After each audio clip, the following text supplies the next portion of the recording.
All right, it's your brother Sorry, back with yet another one, man.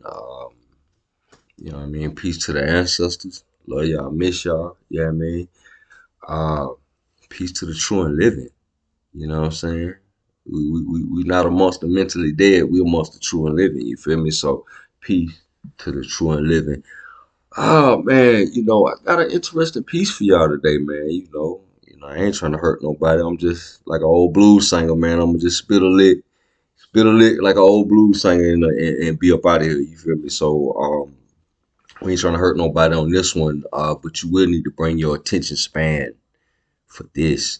We're gonna get back into the electric soul, right? We're getting back into that whole framework and everything like this. Now I'm gonna start this one off because we've been talking about the electric soul and everything like that. Now, if anybody not familiar with the electric soul, hell, we got a whole playlist on the electric soul. You might want to backtrack a couple videos and kind of get familiar with what that is and everything like that.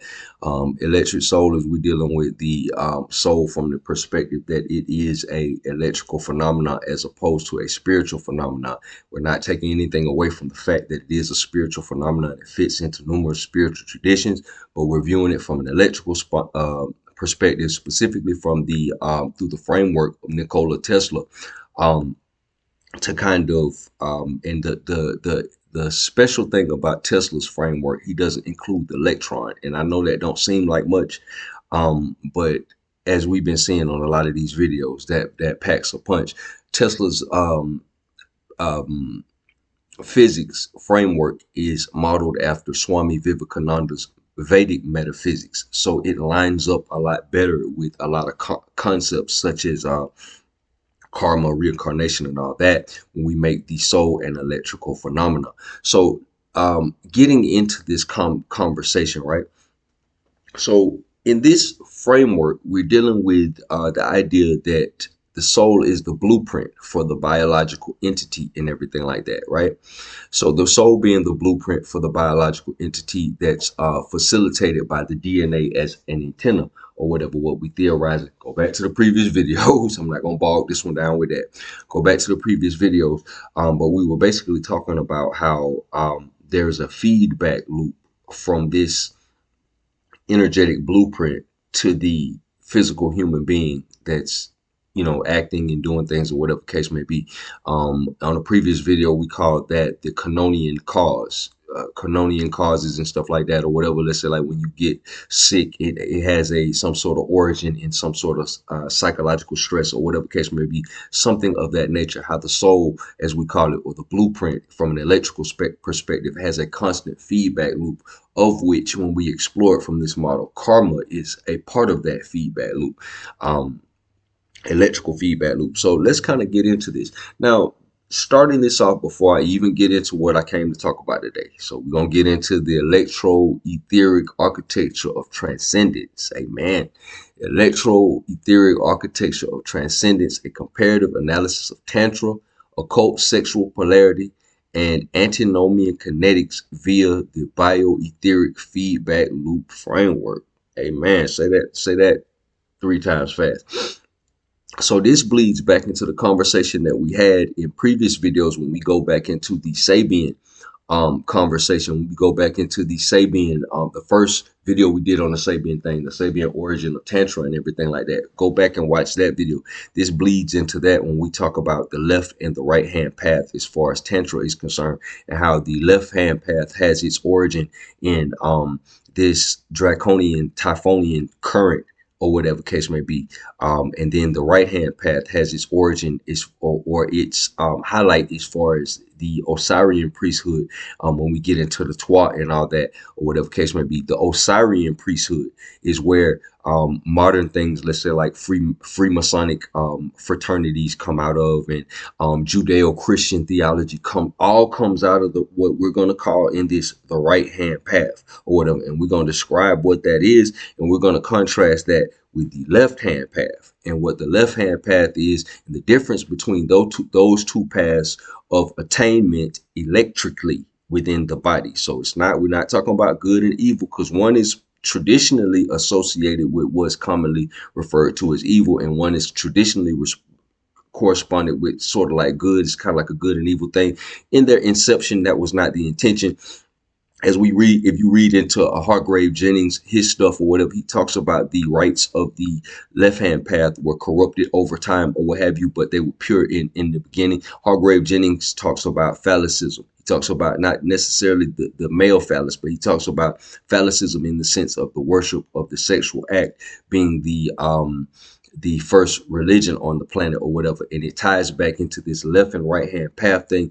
And it ties back into the Sabian phase thing that we talked about with the left hand path and the cult of the great mother and child. So just kind of laying that down, that correlation that heavily ties into that. Because a lot of times what happens is when we have certain conversations or whatever case may be, we'll have conversations from civilizations and cultures and narratives that predate the Judeo-Christian Bible.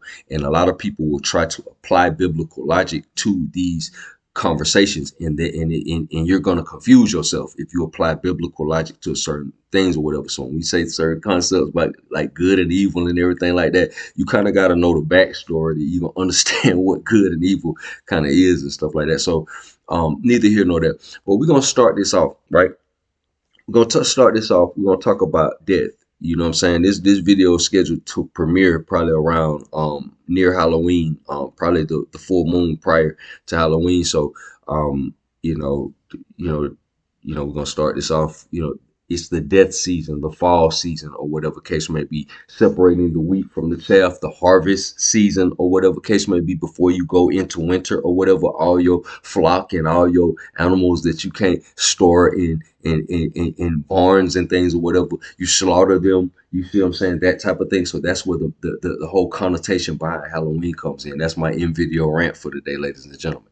So okay, so we're gonna kind of talk about death in this model. Okay, so my question to the AI was, okay, so in this model, death is viewed as, okay, the human body is viewed as a semiconductor slash capacitor slash battery, or whatever case may be. Its whole form and identity, you as John Smith, or whatever, and you as a human being, or whatever case may be, you're basically a living battery in that blueprint. It's an aspect of the charge that you hold, or whatever case may be, as it were. Death is a decoupling of the field from the battery or the semiconductor. So the human body, or whatever case may be, let's say you got like some sort of field, or whatever case may be, some sort of electromagnetic field, or whatever that's attached to the human body, or whatever case may be, the aura, like we've been talking about. Okay, so death would be the decoupling of that from the field, or whatever case may be, in the semiconductor, which is the body, shrivels and dies, ashes to ashes, dust to dust, or whatever case may be. So my question to the AI was, okay, why doesn't the field collapse when the body is no longer there? Because the premise is that that some people put out there is that the brain generates the brain. Grabbing my charger real quick, y'all. Excuse me. The brain. Some people's premise is that the brain generates the mind, right?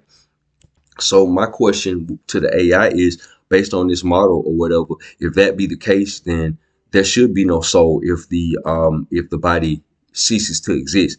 So let's get into this. This is an astute question that goes, and we still gonna get into the Tantra, but before we even get into that, I want to cover this death thing real quick. Okay, so this is an astute question that goes directly to the heart of the Bio-Aetheric Feedback Loop model, which mandates the persistence of consciousness and karmatic integrity across lifetimes. The fundamental reason the etheric blueprint does not collapse upon dissolution of its physical semiconductor, the body. The fundamental reason why the etheric blueprint, the soul, does not collapse upon the dissolution of its physical semiconductor is rooted in the blueprint's distinct nature, its locus, its location, its locus of existence, and its non-transient electrical definition, right? So the locus of the blueprint, the causal body, as it's called, or whatever case may be, which, as we're going to find out, this is just a different phase of the energy. The way it's describing death and these different sheaths of the body, like the spiritual realm and the soul realm and all this causal body and all that stuff like that, is corresponding that with different phases of the energy from an electrical perspective or what have you. So remember how we talked about from a perspective of phases. An example of that would be a transmission in a car going from drive to reverse to neutral. Also, the zodiac wheel going from Aries to Taurus to Gemini to Cancer and all that. Okay, so that's an example of different phases of the energy. What he's talking about is the planes, the different levels of it are different phases of the energy or whatever catch may be. Okay, so the locus of the blueprint, the causal body as non-physical storage, right? Similar to how we're gonna, as we read this, similar to how you have a computer and then you'll have things stored on the server. You have the backup on the server. So it's likening the soul's location or locus to like being on some sort of server or something like that. You can destroy the computer and then we go get a new computer and then we can upload everything from the server and you back to normal or whatever catch may be. That's what it's kind of likening the soul to. Okay, so the locus of the blueprint, the causal body as non-physical storage in the Bio-Aetheric Feedback Loop framework, the blueprint, the persistent informational structure that governs form and function, is not primarily housed in the transient physical body. Okay, the soul ain't housed in the body. Okay, the semiconductor circuit, which is the body, nor even in the astral or mental bodies. So the mind is something different from what we're calling the soul or whatever case may be, or it's traditionally conceived of as the mind. It is something different than what we call the soul. Okay, it's ultimate residence in the causal body, a realm described in the esoteric teachings. We're described of in the esoteric teachings. We're dealing with it electrically, but we're going to build a foundation from the esoteric teachings, described in the esoteric teachings as transcending the material dimensions of space and time. So wherever the soul is outside of space and time. Okay, analogy, the physical body is the computer hardware, the semiconductor circuitry designed for local processing and interaction with the physical environment. So you're the robot. You're the robot that has the programming in your hard drive, whatever case may be. The etheric blueprint is the persistent operating code and accumulated data, karma, stored on the centralized cosmic server, the causal body. Right? That's the analogy. It's like being on a server. It's in a whole nother place. No matter what happens to you on a physical level, you can't hurt it. You see what I'm saying? But it also facilitates what we were talking about, how a soul is similar to a stem cell. You see what I'm saying? Okay, so death is merely the loss of the local hardware. The informational pattern remains structurally sound in its higher dimensional storage medium, ready for reinitialization, reincarnation, as we say, the transmigration of soul. The life force or prana, which defines the blueprint, is viewed as the primordial energy of the universe, right? The life force or prana, which defines the blueprint, is viewed as the primordial energy of the universe. How we talked about the newts and all that in previous videos. We building up, which is both macrocosmic and microcosmic, because we know the spirals, the newts, however you want to call it, they correlate together and coalesce together to build larger forms. The physical body merely draws sustenance from this universal source through the breathing process. In yoga, you're said to be breathing in prana. Okay, so the field is universal and predates the physical form, ensuring it is not dependent on the physical form for its existence. So this is something else we can kind of draw a correlation. When everybody always talk, man, is AI sentient, AI got a soul or whatever case may be. According to this, your soul would come from somewhere totally different. The blueprint for the AI is based on a computer code. So it is finite in physical in its origin. You are not finite and physical in your origin. You have a blueprint from somewhere completely non-physical. Like I was talking, it's coming from some sort of cosmic server, as it used the analogy, right? So AI is not like you. You're something different than what the AI is. Okay, you're a more noble and glorious creation, as it pertains to that. Okay, so the nature of the field, persistent electrical configuration, the bioetheric feedback loop model draws heavily on Nikola Tesla's etheric physics, which defines physical matter itself as transient.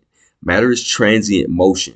Matter is transient motion. Remember we talked about Nikola Tesla, he would say matter is captured ether and everything like that in its dielectric electrostatic form. Remember we talked on previous videos, all that language, dielectric, electrostatic form, or whatever case may be, as it pertains to matter. Basically, you're saying it's a living battery that stores a particular program or a particular imprint to give it form and function. Basically, what we're saying, matter is transient motion. Tesla proposed that space is an ultrafine fluid, the ether, and that physical matter is merely concentrated motion or localized vortices. We talked about that, the Lord Kelvin model of the vortex atom. We already talked about that on previous videos in this same series. Within this ether, if the motion ceases, the object dissolves back into the medium. Or then we say that prana equates to motion within the ether, or excuse me, within the akasha. We said that on previous videos. The blueprint is stabilized, is a stabilized structure. The etheric blueprint, however, is a stabilized structure. We talked about stable vortices in the ether. We talked about the Lord Kelvin vortex model and everything. Go back to the previous video.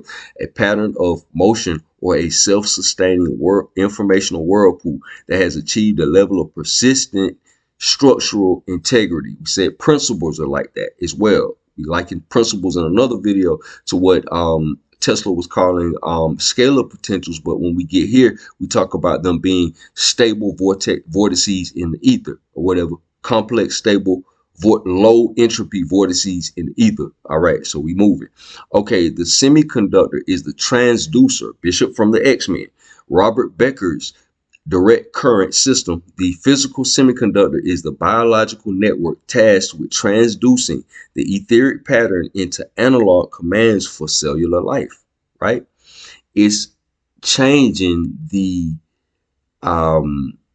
etheric pattern or the frequencies from the ether. They may not have theorized a particle for this yet, but it's transducing the etheric patterns into analog commands for the cellular for the cells to follow and everything like that. This is why this don't appear in Einsteinian physics, because they got to figure a particle that they gonna make up that facilitates the transfer of this. When we're dealing with field-based models or whatever, in Tesla's model or whatever case may be, we don't need to make up a particle. We can just see a level of resonance between things or whatever case may be. Okay, so when the semiconductor fails, when the body fails, death, the informational field is simply decoupled.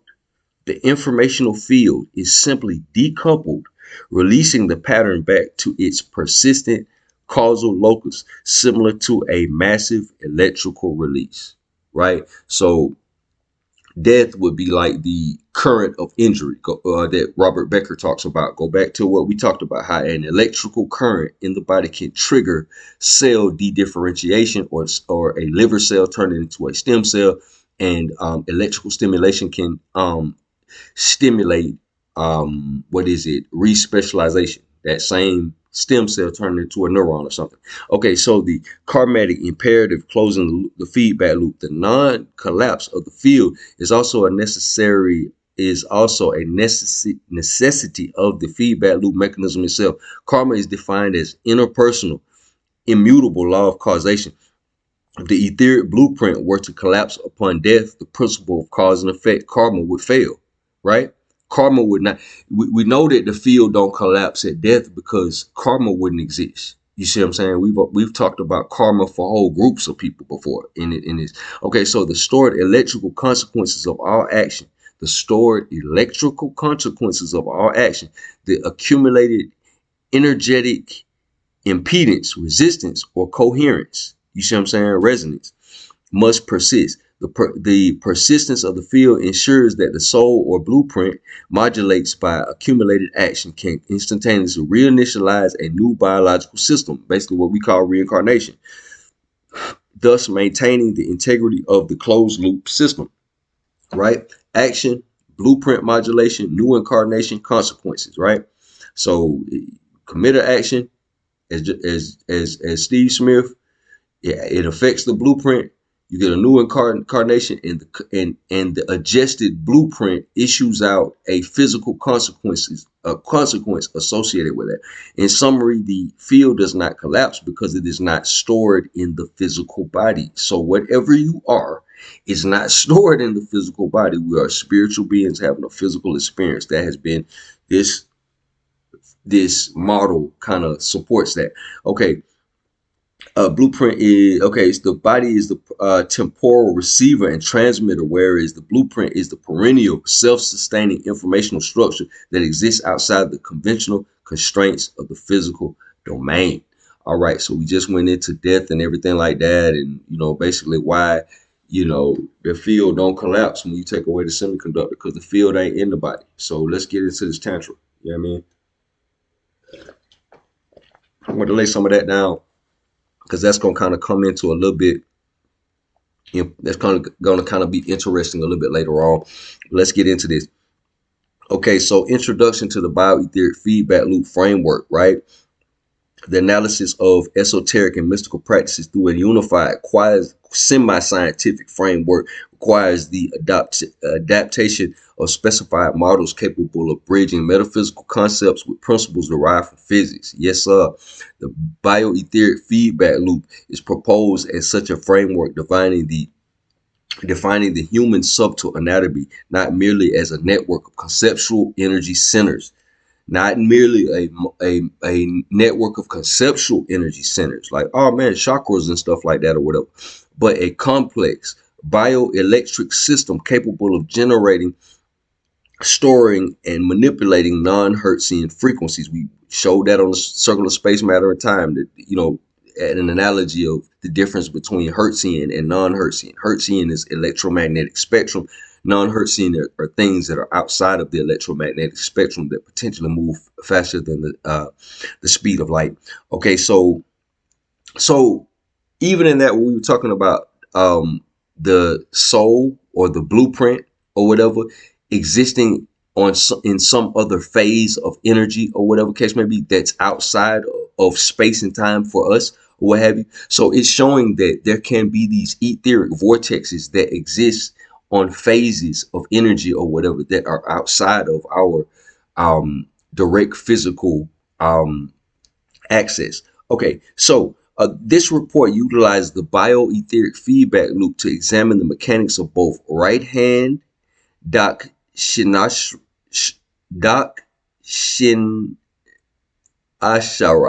you know what I'm saying? Right hand Tantra. I'm mispronouncing words left and right. Y'all know I'm notorious for that. And left hand Tantra, Vamachara Tantra. The applied polarity of Western occultism and the spiritual kinetics of Antinomian transgression. So we're going to get into right hand Tantra. What I'm telling you that the Judeo-Christian tradition ultimately comes from, what Freemasonry ultimately comes from, and all that stuff like that ultimately comes from Osirian priesthood, all this stuff like this. And then we're going to get into the left hand Tantra. Left hand Tantra is that's more along the lines, that's veneration of the great mother and stuff like that. The more aggressive spiritual paths that we'll say that are more shocking to the system and everything like that, that may be considered more vulgar, or even in certain traditions, this may be construed as evil by some or whatever case may be. We will also talk about how in the Western occult tradition, how this has been augmented by various different people and stuff like that, on into what we get into the Antinomian tradition, your Jacob Franks and your Sabbatai Zevi and stuff like that, where they take religious taboos, they try to seek salvation through the use of religious taboos and stuff like that. It's the extreme of all this.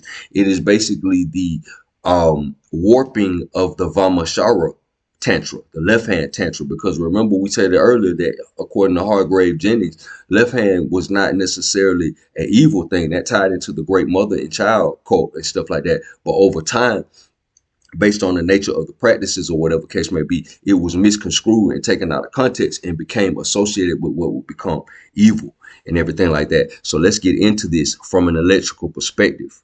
Yeah, establishing the Bio-Etheric Feedback Loop Model Consciousness, Prana, and Electrical Analogy. The central hypothesis of the Bio-Etheric Feedback Loop model is that the vital life force, or prana, operates as a form of bioelectric current, right? We're dealing with prana as a bioelectrical current within the human system, channeled through the nadis and modulated by the chakras. And we said, as far as the nadis is concerned, the channels of the body and everything like that, that's dealing with the fascia of the body or whatever, because fascia and bone are piezoelectric or whatever, so they're susceptible to stress. They convert stress into electrical signals. We talked about that in the previous video. Go back and check it out. Under normal conditions, human life is sustained by low voltage prana. Now peep game, this is the punchline that's gonna carry us through the rest of this video. Under normal conditions, human life is sustained by low voltage prana. Low voltage prana is what we absorb as normal people, and energy density sufficient for biological and lower mental functioning. So everybody who just a regular person who, you know what I'm saying, think about the last, what they want to eat or what they want to wear, these new pair of Jordans, whatever case may be, that's low voltage prana that makes that. Okay, this low voltage system corresponds to standard, highly resistant state of average human subtle body. Highly resistant state. So the energy is hard for the energy to flow through because it's at a low voltage. Voltage is equated to pressure. So it's at a low, let's say pressure. It's at a low pressure. You know what I'm saying? So it's a lot of resistance for it to flow through the system. It ain't flowing through the system as unrestricted as it could. The fundamental objective of advanced tantric practice, Kundalini yoga, right? Everybody want to talk about Kundalini, is to trigger a systematic transformation, converting the standard bioelectricity into high voltage prana. High voltage prana, high pressure. Voltage means pressure. High pressure prana, or Kundalini Shakti. The awakening of Kundalini is functionally analogous to the massive surge in electrical potential difference and current flow. This surge is described as compensating for the laws of nature, thereby accelerating the pace of physical, mental, and spiritual evolution. Because then we say the energy and electrical impulses correspond to actual events and things in your life, or whatever case may be. So the Kundalini itself is a reservoir of stored latent potential energy located not in the physical or mental body, right?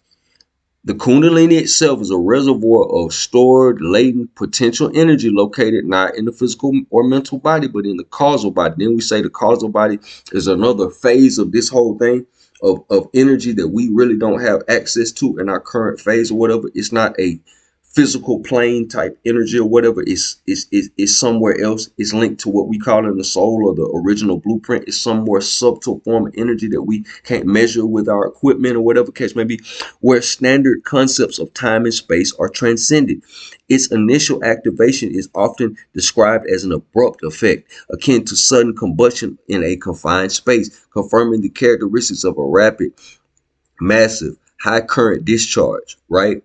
The successful translation of the system from low voltage, low pressure functionality to high voltage, high pressure capability necessitates a significant reduction in the system's internal resistance, right? The flow is open. It's like fire hydrant. You see what I'm saying? Or impedance. Low voltage implies high impedance or resistance in the unawakened state, limiting energy flow. The awakening process requires a momentary structural reorganization of the subtle anatomy that drastically lowers its impedance or resistance. Reorganization of the anatomies to enable for a wider flow, allowing the, hold on one sec, make sure. Okay, there we go. Okay, let's see here. Let's see here. Subtle anatomy that drastically lowers it. Okay, the awakening process requires a momentary structural realignment of the subtle anatomy that drastically lowers this impedance, allowing for the observed rapid increase in current flow and potential difference. This prerequisite of reduced impedance is central to understanding the methodological divergence between Dakshinachara and Vamachara. Okay, the left hand path and the right hand path. So this is a major thing right here. We get past. So the purpose of even doing any of this stuff, right? The purpose why people even do that, the same reason why you go to church or whatever case may be, or wherever you go. You see what I'm saying? It's a gradual, incremental increasing your voltage or your spiritual acumen over time, or your spiritual energy over time, or whatever. A gradual thing. You might be 80 years old, and before you reach some level of spiritual attainment. Well, on this other path, the left hand path, it's a high voltage way.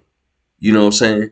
You may be 30 when you reach attainment, or you may die trying. Basically. So we're gonna get into some of that. But the reason why people even do anything to raise their voltage, increase their energy level. Okay, the human energy geometry, chakras as counter rotating resonators. Now we're gonna get into this left hand path and right hand path. So we're gonna talk about we're gonna get into that. But when we say left and right, we're dealing with a torsion field, the spinning of a field, centrifugal or centripetal. That's what it goes back into. So let's get into that. Within the bio-etheric feedback loop, the chakras serve as a primary processing and conversion nodes for bio-etheric energy, described classically as spinning wheels of light, like torsion. You see what I'm saying? Remember how we talked about the black dot, or the nukta is at the center of these torsion fields? Okay, these centers function as specialized electrical resonators. All right. In terms of modern theoretical physics, the chakra system is hypothesized to function as a series of counter rotating fields capable of generating and receiving. So they can send and they can receive, or whatever case may be, sending and receiving torsion fields. Torsion fields are theorized to be non-Hertzian. They're outside of the electromagnetic spectrum. They do things that travel faster than the speed of light. Longitudinal waves that propagate spirally in vortex-like fashion. Longitudinal waves are these things that travel faster than the speed of light. We talked about that on several previous videos. Composed of subatomic components such as biophotons, neutrinos, and tachyons that move at speeds exceeding that of light. So the punchline of that is that basically the chakras manipulate energy that moves faster than the speed of light. So it's not going to be measurable by any type of equipment that we would have, or whatever case may be, unless we lower it down and get some sort of lower electrical frequency that our equipment can measure. Now, keeping in mind, Tesla ain't dealing with biophotons, neutrinos, tachyons, but for the sake of this conversation, this correlation we're gonna say that these fields require a resonance to be established between the source cosmic energies and the target human system, a resonance. For biological organisms, the geometric match required for establishing this resonance is theorized to be the double helix of DNA, right? So let's go back. For biological organisms, the geometric match required for establishing this resonance is theorized to be the DNA helix. The DNA helix, according to this model, is the antenna that resonates with the cosmic energies, or whatever case may be, according to this model. And other spiral proteins which act as the primary biological resonators. The existence of two types of torsion fields, left-handed and right-handed, provides a semi-physical correlate for the gunaic classification of Tantra, right? Like the gunas, Tantra gunas. It is posited that spiritual practices generate distinct energetic signatures tied to the directionality of these fields, right? So left hand and right hand path Tantra, or whatever case may be, the left hand path is tied into a left hand spin in these fields, in these torsion fields. And the right hand path, what we're talking about, is tied to a right hand spin in these torsion fields. All right. The dual nature of the chakras as counter rotating fields implies a mechanism capable of generating and responding to both directions. It can generate, the chakras can facilitate both directions. The bio-etheric feedback loop is therefore defined as the continuous dynamic energetic exchange among the low voltage, low pressure physical body, the subtle body. That's why we all floating and stuff like that. And we all one of the X-Men. We low voltage, you feel me? The subtle body, operating via the chakras as torsion resonators and the external cosmic or etheric fields. The critical feedback element occurs when intentionally generated internal high voltage prana, kundalini, intentionally generated uh, um, internal high voltage prana influences external environments via coherent torsion field output, which subsequently reflects and amplifies the originating theme. Okay, hold on one second. The critical feedback element occurs when intentionally generated internal high voltage prana kundalini influences the external environment via coherent torsion field output, which subsequently reflects the amplifies the originating internal system. I think he's talking about it gets into sexual intercourse and all that. Hold on one second.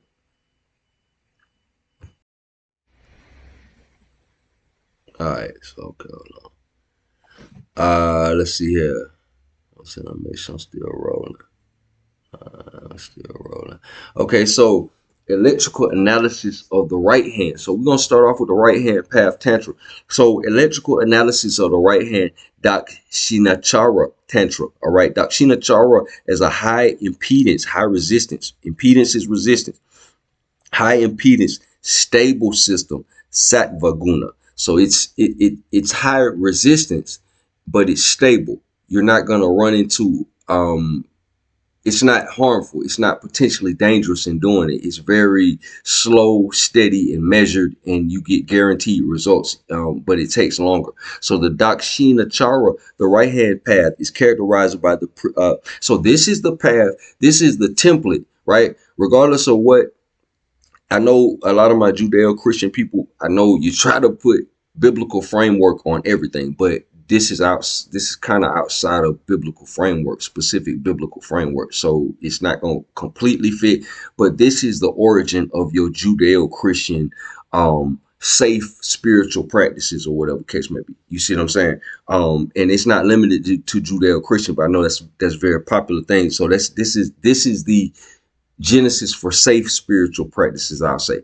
Okay, Dakshina Chara, the right hand path, is characterized by the prominence of sattva guna, purity and balance. Electrically, this approach is analogous to operating the bio-etheric feedback loop in a high impedance regulated mode. You see what I'm saying?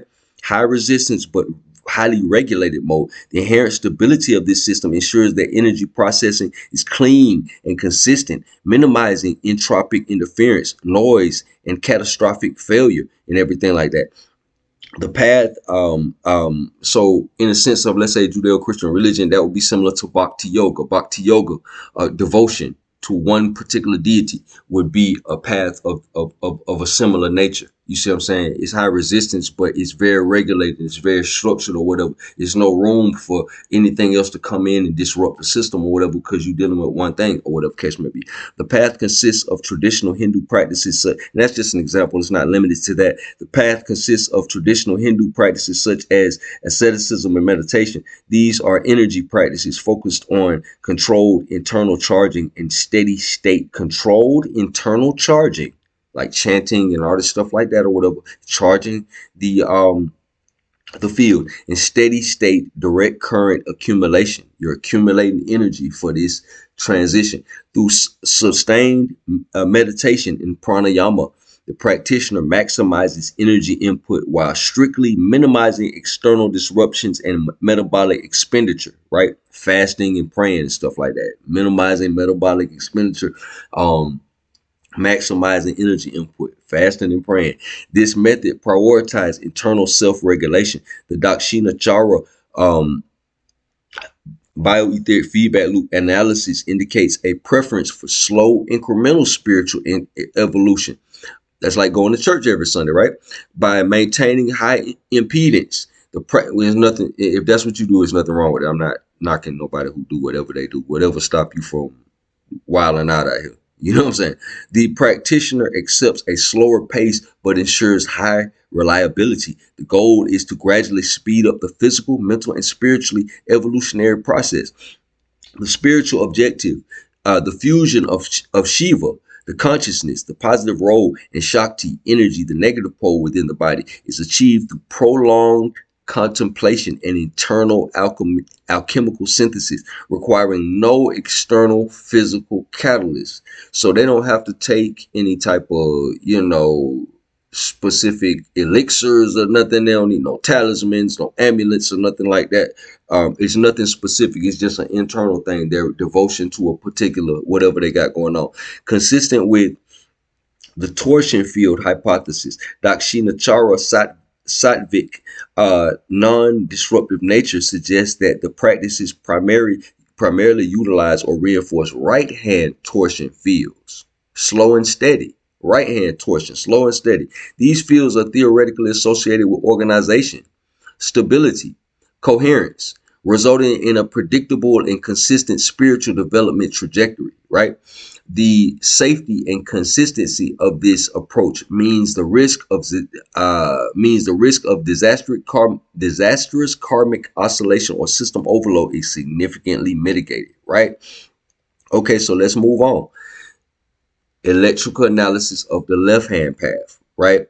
Vamachara Tantra and polarity reversal. Okay, so this is the left spin, the left side spin. Okay, Vamachara as a low impedance, low resistance, high gain system. You see what I'm saying? It's like going in the casino. You're going to lose it all or you're going to get rich trying. Okay, Vamachara, the left hand path, is defined by its use of heterodox practices and predominance of the tamagunas, inertia, dissolution. This guna is not inherently negative, but represents the intense chaotic energy required for rapid transformation. These are stronger, more chaotic energies or whatever. They're more potent energies. Okay, the force of deconstruction necessary before spiritual rebirth. So these are like death-like forces, the forces that initiate deconstruction before spiritual rebirth. These are death-like forces that are utilized for their high voltage in a structured way in order to facilitate rapid spiritual growth. All right. So electrically, Vamachara operates the Bio-Aetheric Feedback Loop in a low impedance, high gain mode. The Vamachara methodology involves intentional engagement with highly entropic forces, death forces, to achieve extreme. This would be like Palo Mayombe. Everybody talks about, that or whatever case may be. A lot of your more aggressive spiritual traditions and everything. Some people what is they call them agaris in India and stuff like that. The agaris are devotees of Shiva, but they're of a variation of Shiva where he's associated more closely with death and stuff like that. They hang out in graveyards and cemeteries, and they have all kind of rites and rituals that may seem repulsive to the average person or whatever. Whereas you have other devotees of other iterations of Shiva, and they worship in beautiful temples, and they're adorned in different things like that, in various different elaborate attire and everything like that, and they do things more associated with traditional religious practices and stuff like that. So this kind of like the contrast. You might have one deity that kind of straddles both sides or whatever. You see what I'm saying? This is Shiva's kind of like that. This is achieved through the utilization of Panchamakaras, the five misses, the five M's, which are interpreted not as mere physical indulgences, but are as controlled. Now, this is the difference between what we talking about here and what we're gonna talk about with this antinomianism. Okay, but as controlled short-circuiting agents, so shocks to the system, designed to overwhelm the body's normal high impedance defenses, but particularly in taboo acts. You see what I'm saying? Doing things that are against the grain or whatever case may be. You see what I'm saying? In different iterations of this Vamachara, it has different iterations of this. But the difference in this, They're controlled taboo acts. It's not like they're not breaking any particular type of law or dissolving any particular type of law to give them the green light to do taboo acts. That's a difference. They're doing controlled taboo acts in a ritualized form. So this is a one and done thing or whatever until they progress to the next level. So that's the difference between this and what we're going to talk about next. Okay, so by participating in taboo acts, which generate intense psychic stress. So this stress it is facilitated through the whole energetic system, the fascia, the bone, all this stuff like that. The practitioner forces a breakdown of mental and spiritual reassurance, creating resistance, creating the necessary low impedance pathway for massive influx of prana. All right. So this is okay. So this is what the guys who are doing all this demonic stuff in Hollywood and all this crazy stuff. This is what they're trying when they sell their soul and they do all this stuff and all this blood sacrifice, adrenochrome, all this crazy stuff that you hear about or whatever case may be. This is what they're trying to do. This is what they're trying to do.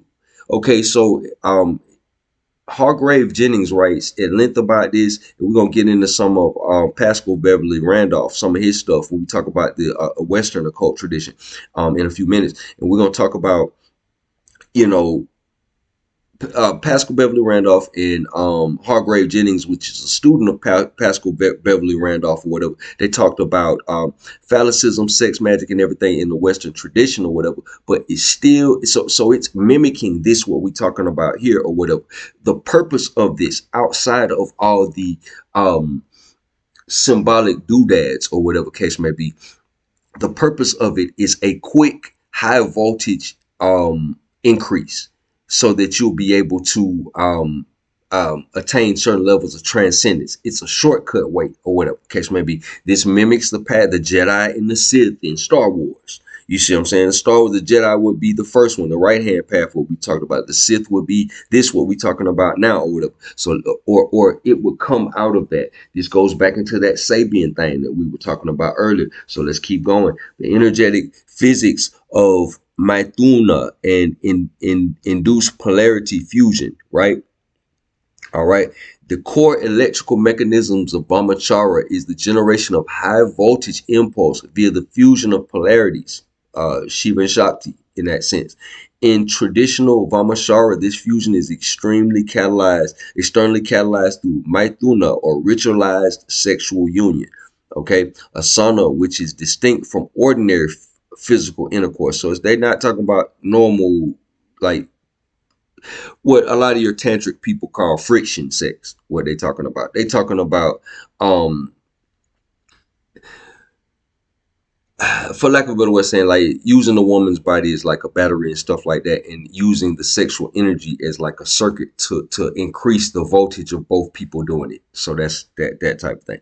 Okay, so yeah. So this ritual acts as an externalized high capacity electrical discharge device. It leverages the profound bioelectrical and biomagnetic differentials between two participants, between the bioelectric and biomagnetic differentials between men and women. You see what I'm saying? Our charge differential, creating an energetic circuit that generates an instantaneous overwhelming pulse of high voltage prana. So they're basically coming together as a man and a woman. Yeah, the gender war. Yeah, imagine if we had to come together as men and women to enact some sort of spiritual perfection. We be screwed right now because we got a whole fabricated gender war that's a part of a depopulation agenda. Damn.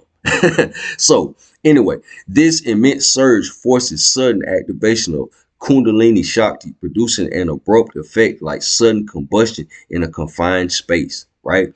The approach is designed to bypass years of gradual DC accumulation, favored by the Dakshinachara, favored by the right-hand side, opting instead for an immediate explosive ignition sequence. So they're trying to get fast results on this side or whatever, and they're using the bodies of two human beings and the electrical charges within the two human beings and certain rituals and certain things or whatever electrically to kind of facilitate a collective heightened charge or whatever that both of them can kind of benefit from.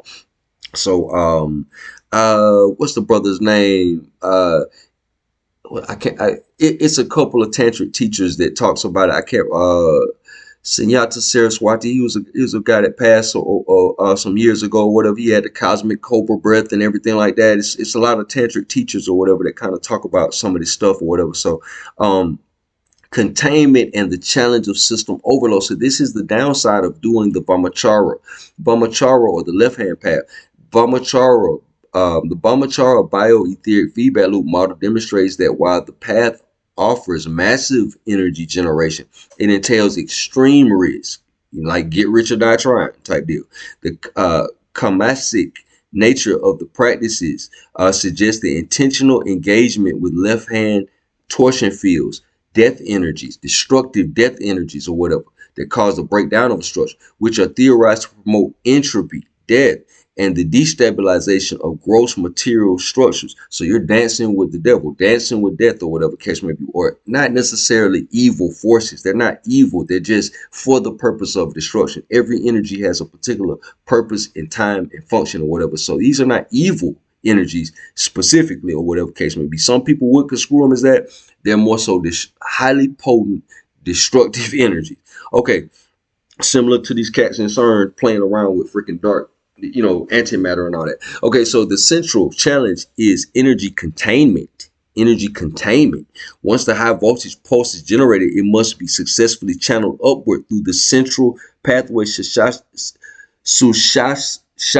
Nadi, the middle channel, to achieve the desired communion between Shakti and Shiva. If the practitioner's system lacks the structural integrity or control to contain this high density current, if the container ain't being prepared correctly, this energy from another phase is going to come down into this phase and it's going to wreak havoc. The energy dissipates violently, potentially resulting in severe psychic damage, physical illness, or destructive karmic feedback. The high risk, high gain gradient explains the necessity for specialized initiations in Vamachara. The guru in this context functions as an electrical gate or a system stabilizer. Through initiation, the guru transmits essential control parameters, mantras, mudras, and alignment techniques that act as a current limiter or frequency locks, ensuring the practitioner's bioenergetic system does not suffer catastrophic failure. You don't kill yourself when exposed to the, or go crazy, exposed to the extreme currents required for Vamachara practices, right? So let's see here. So in this okay, so Dakshinachara, we dealing with the prominent guna is sattva, purity, balance. Vamachara, we dealing with tamas, uh, uh, which is the guna that's operating off inertia, heterodoxy.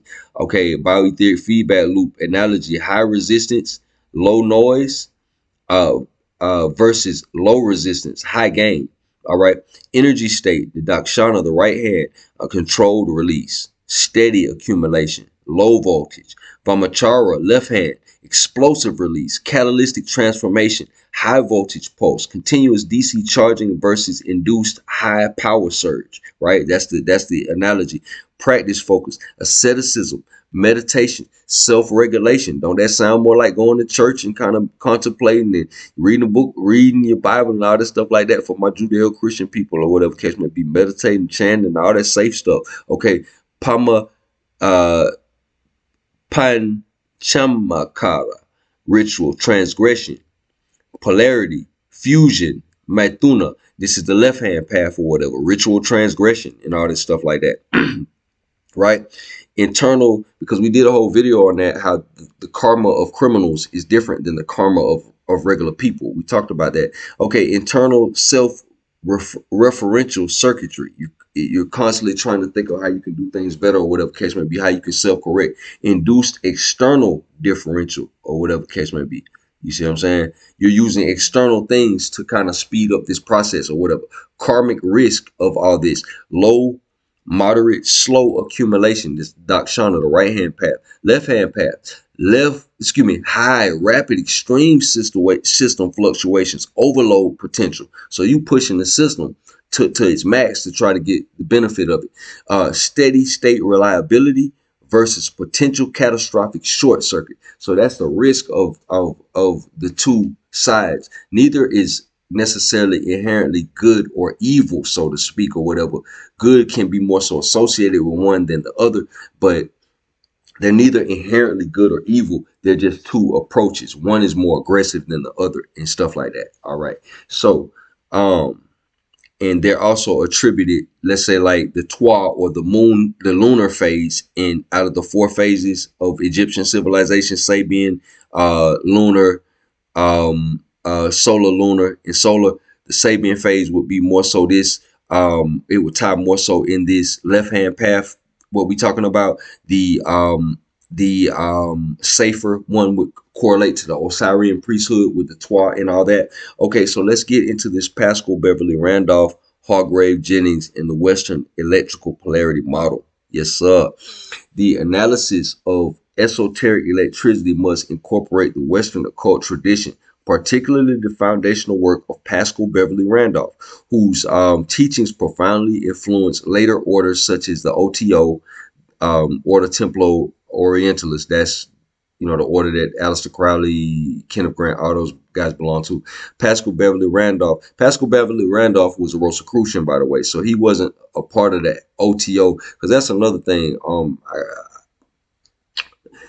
You know, some people get confused when we start talking about different secret societies and fraternities. You must understand that, like, you might, in some people's minds, all Masons are devil worshippers or something like that. But this dude might have got finished feeding the homeless and he don't know nothing about that. You know what I'm saying? So you calling him a devil worshiper and stuff like that.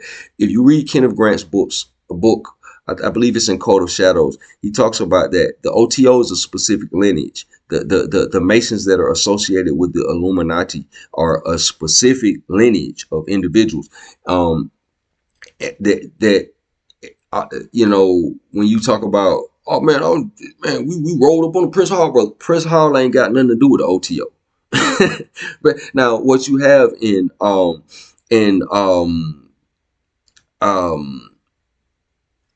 in masonry in other groups or whatever, you have auxiliary groups, right, that have an overlap.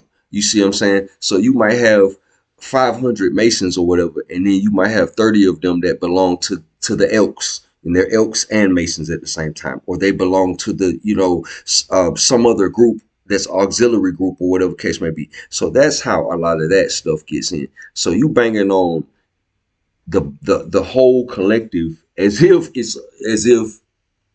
it shares the ideology of this auxiliary group or whatever case may be, the small group of people. Now that small group of people may filter their ideology through the group at large or whatever, or certain factions of certain groups or whatever. And that's a whole nother different thing or whatever. But I know that's my in video rant for today or whatever, but just kind of, I know we're talking about different individuals and different secret societies and stuff like that. So I don't want good brothers who might be doing good works to get put in a bag with something that they ain't really got nothing to do with. So Pascal Beverly Randolph, whose teachings profoundly influenced later orders such as the OTO.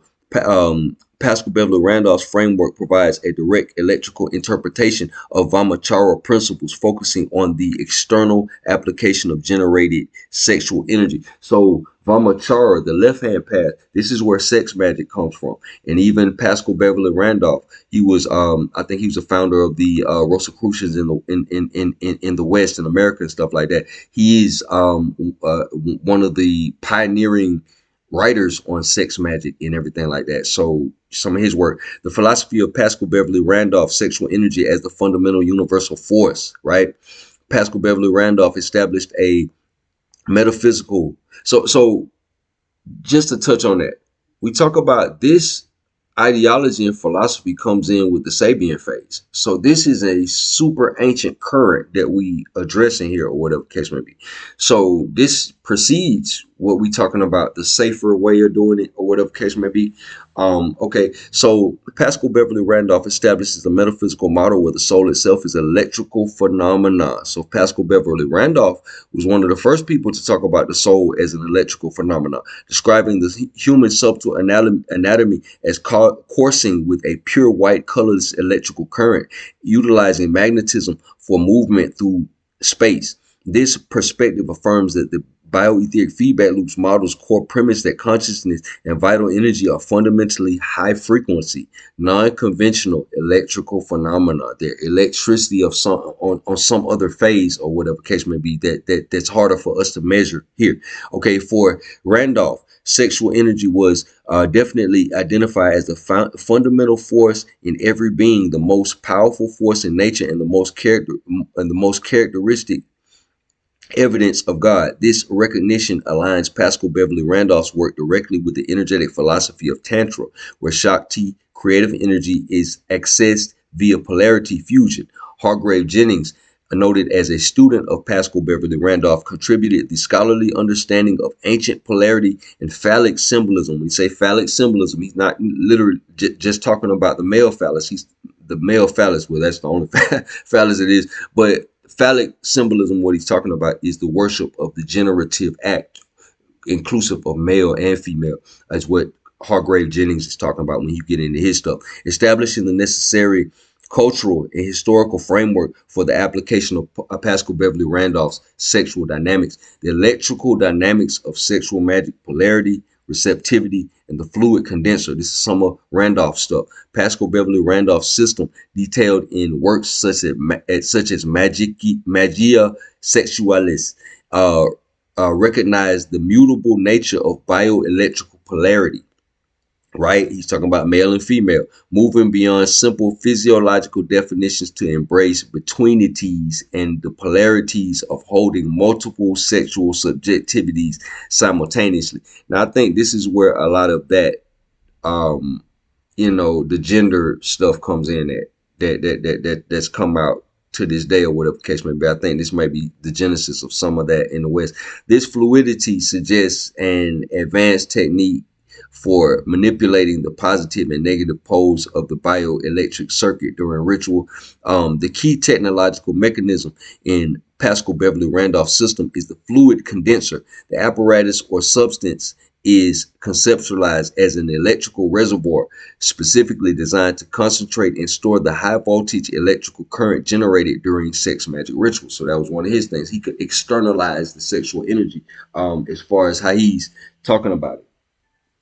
Okay, so once charged, this energy can be directed towards specific goals such as charging volts, effigies used for influence, enliven paintings, or critically creating magical talismans charged with specific planetary forces or whatever case may be. So he would use the sexual energy to charge talismans and things of that nature.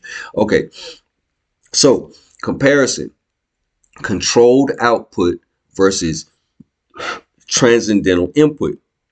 The juxtaposition of Pascal Beverly Randolph's methodology in Vamachara provides a critical distinction regarding the directionality of bio-etheric feedback loop output, illustrating a principle of occult electrical conversion. The total high voltage energy generated by the fundamental force, sexual polarity fusion, must be utilized either internally or externally.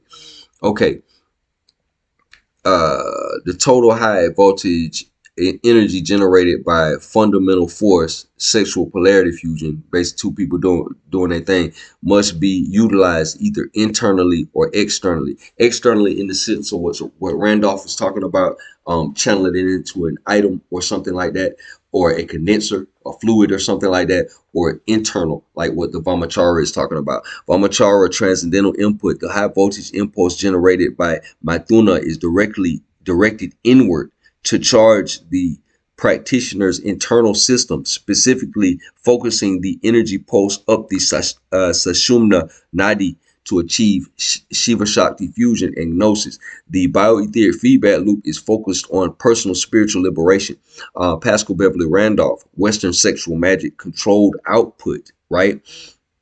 So in Vamachara, it's an internal thing. They're trying to get internal increase in voltage. Okay, Pascal Beverly Randolph directs the generated electrical current outward to charge an external object, fluid condenser, or talisman for manifestation and influence in the material world. And the Bio-Aetheric Feedback Loop is harnessed for temporal results. So it's important to remember, um, in the tantric tradition, tantric magic might be like a separate discipline or whatever case may be.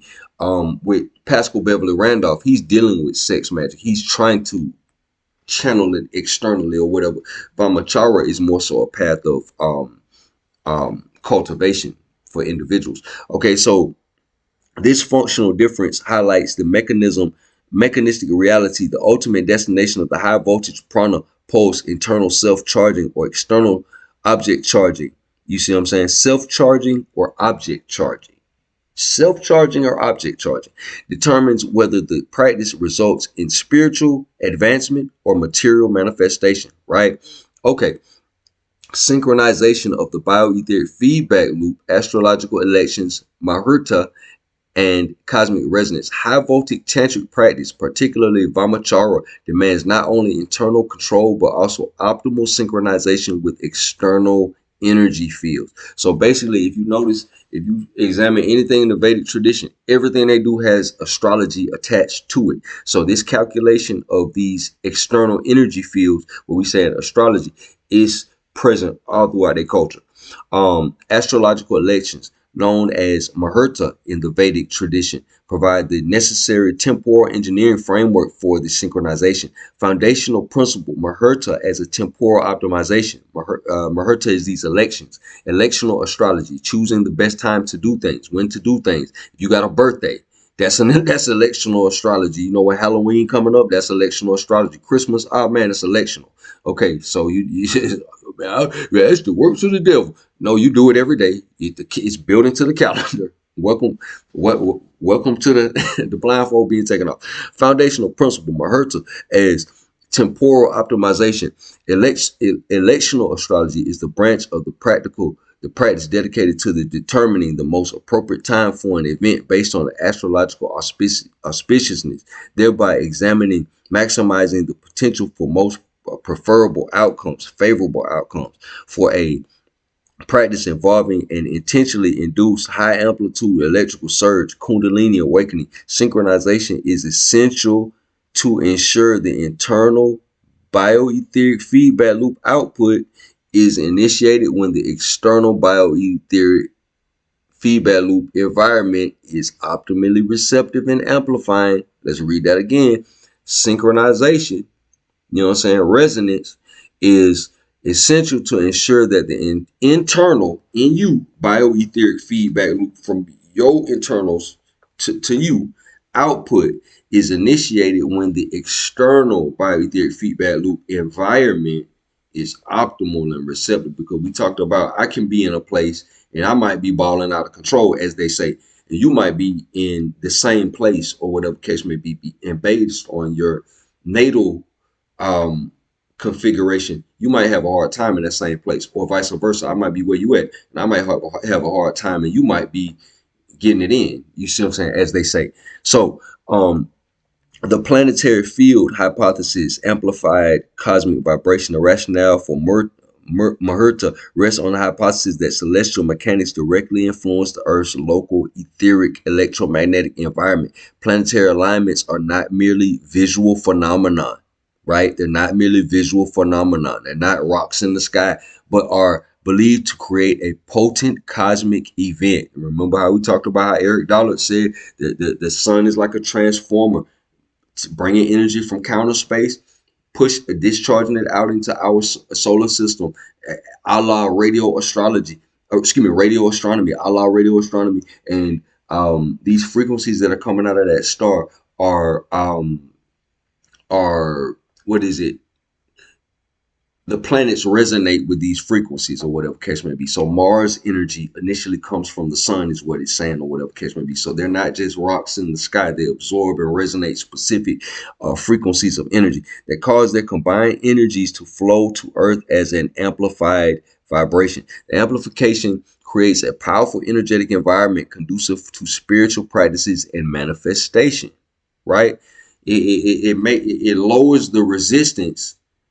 Certain energy permeating the atmosphere lowers the resistance for certain things to be done. The physical mechanism involves planetary masses and motions influencing the local density and coherence of torsion fields. A strong auspicious alignment increases the coherence and amplitude of these fields, maximizing the energetic bandwidth available for the practitioner. The energetic bandwidth, more energies he can work with. This means the internal bioetheric feedback loop generator, when activated, can transmit and receive information with far greater efficiency, right? So when the astrological elections are set right and the environment and the circumstances are working with you as opposed to against you, you can get more stuff done. All right. Electrical synchronization, aligning the internal human field. Bioetheric feedback loop synchronization achieved via Murta elections, astrological elections, can be viewed as phase locking. Phase locking the practitioner's internal biofield with external cosmic rhythms. We locked in this particular energy. You see what I'm saying? So we've captured this energy so we can get this particular thing done. Research indicates that the heart's magnetic field can intermittently synchronize with the geomagnetic field. So your heart's field that we talked about, go way back a couple months. We had a video about how the heart emits a field and how it communicates with other fields emitted by other hearts. But the heart's field synchronizes with the geomagnetic field of a particular location. Imagine that. And variation in heart rate correlate with geomagnetic activity. So your environment affects you. As if you hadn't peeped that by all of the conversation we've had. Murta elections serve to time high energy rituals such as Maithuna to coincide with the periods of greatest external field stability and amplification. Remember, we talked about Rasa Shastra. We talked about alchemy, basically Vedic alchemy and stuff like that. Rasa Shastra, the science of Mercury. We talked about when a person is accepted as a disciple, it's a certain astrological alignment that they do. When they prepare their body to be able to try, to mix the chemicals and cure some sort of ailment or attain immortality, whatever they're trying to do, or whatever, they time it with, the cosmic cycles and stuff like that. They don't just do it out of nothing. Okay, so that's always considered whenever you're dealing with any kind of Vedic type of tradition. These ensures that the generated high voltage prana pulses resonate powerfully with the cosmic frequency, leading to the resonant amplification that multiplies the efficacy of the practice, right? Furthermore, accurate electional astrology acts as a crucial filtering mechanism, preventing ritual operation during periods of high electromagnetic turbulence. So you're trying to do things when you have the least amount of resistance, one way or another. Okay, e.g., electrical solar storm effects, which disrupt human circadian rhythm and increase stress hormones like cortisol, which would introduce detrimental noise and instability into the sensitive high voltage kundalini circuit, right? The human body utilizes the spiral geometry of the DNA and the counter rotating geometry of the chakras functions as a complex. So the DNA and the chakras work together with the environment. The DNA and the chakras work together to receive signals and send signals to the environment. So that's basically what he's saying. Torsion field antenna array. Murta optimizes the array temporal positioning to receive and integrate the amplified cosmic signal, ensuring the internal practice is harmonized with global energetic cycles, optimizing the signal to noise ratio for bioetheric feedback loop transmission. You feel me? Okay. Let's see here. So Murta, the election, tantric practice or goal, proposed physical mechanism. So Murta elections, optimizing the start time for high voltage rituals, aligning the internal biofield with peak external field coherence, right? Planetary alignment, amplifying manifestation, bioetheric feedback loop output, combined electromagnetic gravitational fields, increased background torsion field density and amplitude. It amplifies what you got going on. Planetary alignments do that. That's what it's saying. Okay, chakra resonator tuning. Okay, focusing on specific energetic centers during the electric time, utilizing the body's spiral geometry, DNA, and chakras, the body's spiral geometry to establish resonance in specific cosmic scalar outside of the electromagnetic spectrum, faster than the speed of light, torsion wave frequencies. So they're in another phase outside of what we got going on. Okay, so all right, so let's get a little bit more nitty and a little bit more gritty, right? So we talked about the left hand and the right hand path, right? We talked about that. Okay, so now so what you do when the left hand path is, back in the day, you have a rapper or somebody that cuss a lot. You know what I'm saying? You had a clean version that they play on the radio, and then you had a dirty version that mama won't let you listen to, and all that. You know what I'm saying? Y'all don't remember that, 'cause y'all could just pull it up on whatever platform y'all gotta listen. Y'all listen to whatever now. back in the gap, mama or whoever would modify or filter your listening preferences or whatever. So, you know what I'm saying? Back in the gap, you trying to listen to that Ice Cube Lethal Injection or something like that. Nah, mama ain't having that. So I'm just using an example of whatever case may be. So a little bit more nitty and a little bit more gritty. What happens when, okay, according to Hargrave Jennings, as we spoke about, the left-hand path was degraded at one period of time. This whole thing with sexual magic and intercourse and stuff like that, or whatever case may be, it becomes degraded. As we can see that in a lot of the your certain practices that we see in the Greco-Roman world and stuff like that. Certain bestial practices or whatever case may be. That's under its degraded form or whatever case may be. In its original form, it's more it has a level of purity or whatever case may be, and it's done a little bit more proper and controlled or whatever, or in ritualistically. So now we finna get nitty and gritty. Okay, the kinetics of antinomianism, right? Sabotage Zevi, Jacob Frank, and karmic implications. Let's go. Okay, the esoteric analysis of antinomianism. What is antinomianism? The doctrine that salvation is attained through transgression. So this is, we going back into, basically this is what a lot of your Hollywood people operating off of. You see what I'm saying? And all this underground stuff, and they doing all this crazy stuff with the kids and with each other and all this type of things that they into or whatever case may be. The alleged devil worship and all this stuff like that. Devil in the sense of what we talking about here, high potential death forces. You see what I'm saying, is what they dealing with. So that's why we seeing all these rituals and they dealing with all that, like all that death, as we say. So the kinetics of antinomianism. So what does that imply in this feedback loop that we're talking about? So sabotage, Zevi, Jacob Frank, karmatic implications, the esoteric analysis of antinomianism, the doctrine that salvation is attained through transgression, provides a critical contrast to the contained chaos of Vamachara.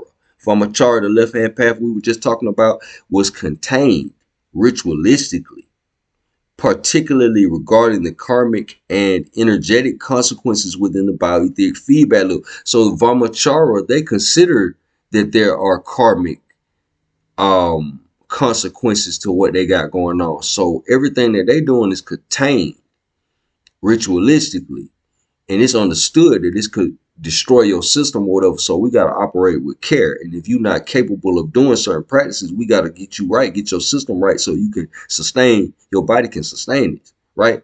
So let's see the contrast. Historic and theological contrast, redemption through sin.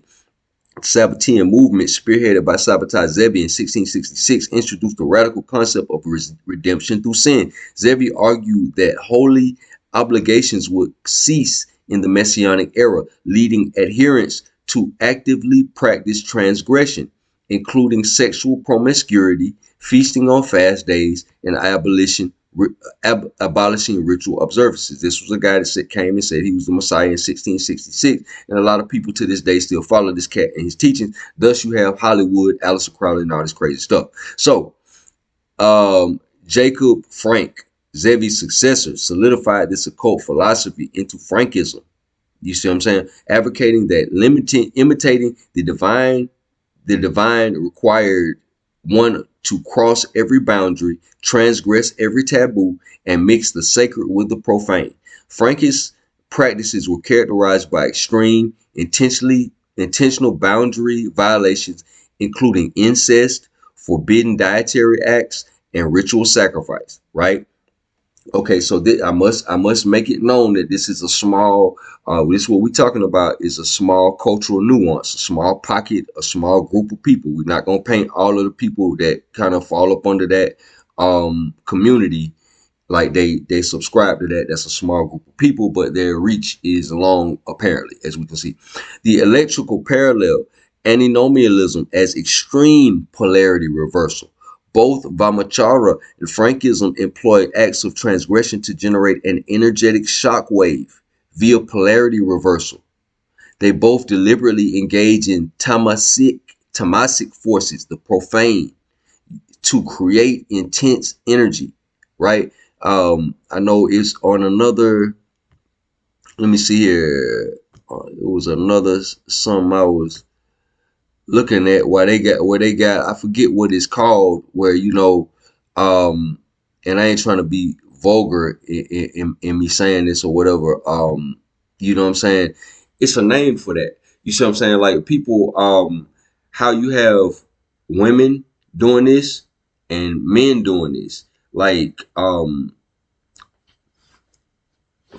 the proper term would probably be analingus or something like that, but it's a word for that. It's called like the kiss of the devil. Like that ties into this whole thing or whatever case may be. That was a way that they greeted the devil or something like that in the cult tradition or whatever. They would kiss the whole. You feel me? If they not to be too graphic or whatever case may be, and it's a word for it. I'll have to look up the word. I'll probably link it or whatever so y'all can see what I'm actually saying. But that's how y'all say in modern times. You know, I ain't gonna I ain't gonna speak on some of the terminology that y'all use to talk about that, but y'all know what I'm talking about. You know what I'm saying. But that has its origin in the occult. You did. Okay, so a the okay, so Vamachara or transgression. Okay, the difference between the transgressions in both of these systems. Vamachara, the left hand path, in its more pure form, if you can say that, a temporary ritualized act of controlled chaos, tamas, used as a catalyst to generate high voltage impulses. So it's a controlled high potential thing or whatever case may be to shock the system, right? Okay, the system includes an explicit spiritual goal, Shiva fusion, and a technical path, Sushuma channel, right? For transmutation and containment. So it's actually structured like an actual path with the pros and the cons considered, right? Frankish transgression, a nihilistic and non-contained transgression based on abolition of law. They're not doing temporary ritualized acts and using controlled chaos. They're trying to unleash chaos. It's a difference or whatever case may be. A person could be doing this and you never even know. You see what I'm saying? Versus a person doing this or whatever case may be. If they had their way, the whole world would be like that. Okay, so the goal is systematic destruction, including undermining the world's religions and power structures, not internal alchemical transformation. The energy is generated solely for chaos, right? So you're dealing with death forces for the sake of death, basically. These other guys, Vamachara, they're using the death forces for their high voltage, and they're containing them, using it for what they need to, and then they're discarding it or whatever case may be. These cats are trying to unleash death. Sound like CERN, don't it? Okay, so within karmatic implications via the bioetheric feedback loop, the cost of system degradation. Let's go. Within the bioetheric feedback loop, karma is understood as the structural impedance, structural resistance built up in the causal and astral bodies due to incoherence. These electrical forces on other phases that are outside of the physical, what we talking about, due to entropic actions. A sin or a taboo is functionally defined as an action that maximizes entropy, an action that maximizes entropy, like incest or something of that nature, abusing children or something of that like that, and dramatically increases the system's resistance to coherent energy flow, e.g., actions like incest or wanton destruction. The Frankish the Frankish model generates massive negative charge density by deliberately violating every universal taboo, right? While this shock may temporarily override the astral body's restriction, they're basically trying to bring hell on earth. They're trying to bring this other realm that tears energy apart. They're trying to bring it to this side or whatever. You see what I'm saying? While this shock may temporarily override the astral body's restrictions, potentially generating brief spiritual perceptions, gnosis, it may have temporary desired effects. The absence of a Vamachara style mechanism for transmutation means the energy is not refined or channeled coherently. Instead, the system suffers catastrophic destructive collapse, entropic collapse, or whatever. The system will collapse inevitably. The energy generated is high, but the resulting energetic structure is fundamentally unstable. The structure is unstable to facilitate energy of that level, of that magnitude, leading to an exponential increase in spiritual debt in the feedback loop, an abundance of spiritual debt as far as the feedback loop. Karmatic impedance.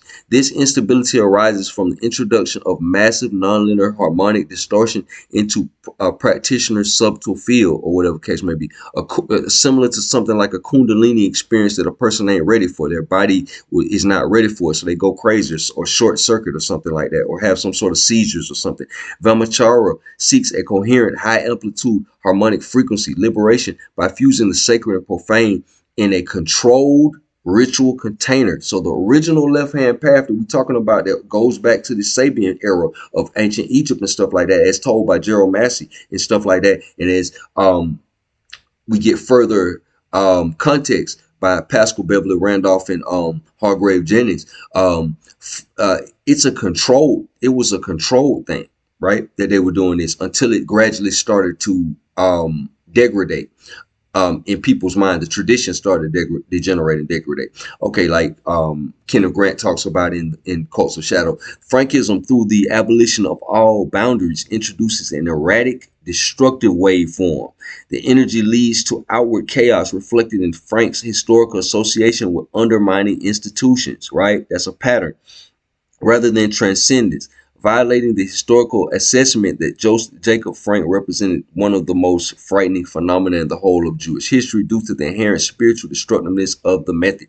The key difference between Vamachara and Frankism lies in the quality and containment of the resulting bioenergetic waveform rather than the magnitude of the initial charge. So basically, one is able to control it and one is not able to control it. They just doing it just to do it, or whatever case may be. It's a more of a reckless type of thing. One of them is dealing with destructive energies, but they dealing with destructive energies with care, as opposed to individuals dealing with destructive energies recklessly. Okay, so the conclusion and synthesis: the application of Bio-Aetheric Feedback Loop framework allows for a rigorous expert level comparison of diverse esoteric traditions based on electrical and energetic principles. Can you dig it? Dakshinachara and Vamachara are defined as alternative operational modes for Bio-Aetheric Feedback Loop, distinguished primarily by their electrical resistance, impedance. Dakshinachara Sattva maintains high impedance and relies on conservative DC energy accumulation for slow, safe, reliable spiritual evolution. Vamachara Tamas employs low impedance and heterodox catalysts Maithuna to generate an instantaneous high voltage impulse. It's a shortcut, offering extreme acceleration at the cost of high systematic risk and absolute necessity of specialized containment. So in that, when they talk about the left-hand path, one thing synonymous with the left-hand path is shadow work, accountability. You got to face facing your demons and facing certain things or whatever. So sometimes that alone is a shock to the system and everything like that. The practices of Pascal Beverly Randolph and Hargrave Jennings reveal a Western occult application of this high voltage kinetics while drawing from Vamachara principles, polarity fusion, man and woman. Pascal Beverly Randolph's methodology explicitly directs the generated high voltage current externally into physical conduits because he's doing magic. He's expressing it externally, whereas Vamachara, they're doing it internally. They're increasing the voltage of the individual person. Into physical conduits, fluid condensers for the purpose of temporary manifestation, upholding an occult law of electrical conservation. Furthermore, success across all high-gain esoteric practices is dependent upon bio-etheric feedback loop synchronization. Astrological elections, Murta, serve as vital temporal engineering tools, ensuring the internal high voltage operation is phase locked, or whatever case may be, with optimal cosmic torsion field activity. Excuse me. This synchronization utilizes the DNA and chakras as a torsion field antenna array to achieve resonant amplification, maximizing output while mitigating external destructive noise, entropic noise. Finally, the analysis of antinomian movements like Sabbatean Frankism demonstrates the necessity of structural containment. I think the moral of this story, if you're going to work with destructive energies in any capacity, one of the main things you need to focus on is containment of that particular type of energy. Okay, and I would say if you're going to do anything in this area, find some sort of teacher or something that can like steer you in the right direction, whether you're dealing with some left hand path, right hand path, whatever you're trying to do. I'm not trying to convert nobody to or away from nothing. I'm just laying down, just spitting a couple bars, and I'm gonna be up out. So just laying this down. We're gonna sit this right here. So if you're trying to do anything, try to find a qualified teacher to teach you. Okay, while they successfully employ polarity reversal to generate chaotic energy shock, the lack of transmutation framework results in massive nonlinear harmonic distortion, leading to catastrophic entropic collapse and unsustainable karmic impedance, contrasting sharply with the controlled transmutation achieved in Vamachara, right? So based on the bio-etheric feedback loop findings, future research should focus on empirical qualifications of the proposed electrical and etheric dynamics, torsion field quantification, conducting experiments to detect and differentiate the directionality left versus right-handed spin of torsion fields, output generated by advanced practitioners utilizing Dakshinachara versus Vamachara methods to validate the Gunaic signature hypothesis, phase locking measurements, utilizing advanced monitoring techniques, IG stimulus measurements of heart rate, variability, geomagnetic field fluctuations, and biophoton emissions during ritualized polarity fusion. Maithuna conducted under elected Muhurta versus non-elected times to quantify the phase locking effects of bioetheric feedback. Phase locking, like I said before, you're making sure that whatever time and whatever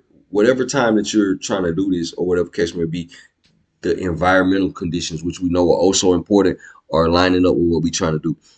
And then lastly, kinetics of entropic decay, developing a theoretical model to calculate and simulate the long-term entropic degradation, karmic consequences. Entropic degradation is synonymous karmic consequences resulting from non-contained, high distortion, antinomian practices, aka Frankism, versus the controlled low impedance transformation of Vamachara.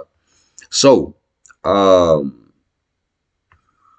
man, I hope y'all been I know we've been rocking like an hour and a half, man. I hope y'all were able to digest some of that, benefit from that. Yeah, we're gonna keep pressing them out in this Electric Soul playlist. I hope that was, you know, I know a lot of people may be kind of entrenched in certain practices or whatever. I hope something that I said, some of the correlation, some of the filtration through that particular framework was useful to somebody in that, like what you've been hearing. like and subscribe. But one trying to make this too long, too wordy, and too nerdy. But you know, I come from a League of Extraordinary Gentlemen, man, and it's customary for us to deposit something of intellectual value into the archives of the community. Can you dig that? So, like we always do, you know what I mean? We always try to give y'all some intellectual, spiritual food, however it may go. You know what I mean? Share some of the bread that's been broken with me over all the years. So, appreciate y'all tuning in. Peace and blessings, man.